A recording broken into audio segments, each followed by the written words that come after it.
Hey y'all, so let's get right into it. We're gonna get into this list of places that you bet not take a chick on a first date.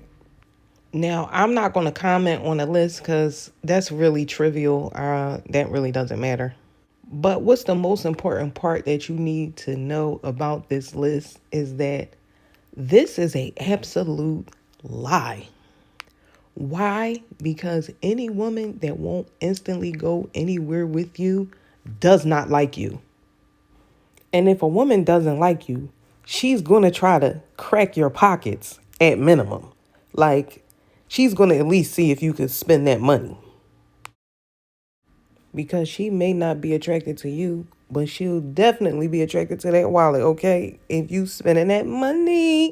So if you are talking to a chick and she's giving you, oh, I don't want to do this, or I can't do that, or I can't do this, if she's not making accommodations to see you and be around you, you're done.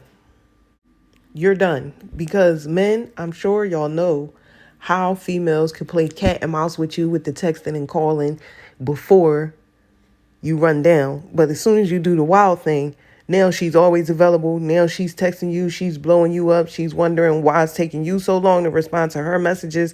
It's a totally different vibe. So if the female is not immediately open to anything you want to do, she do not like you. Keep it moving.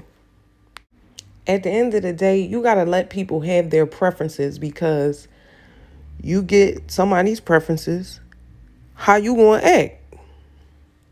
Once they lay out all their little information on the table and they tell you what they want and you not willing to do that, keep it moving. It's as simple as that.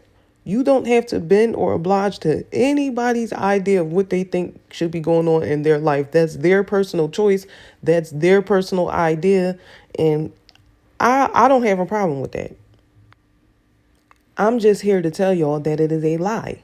Because like a lot of athletes and celebrities too, they eat a lot of fast food, right? So if you meet an athlete or a celebrity and they want to go to McDonald's, you're going to McDonald's with that nigga. So just stop it.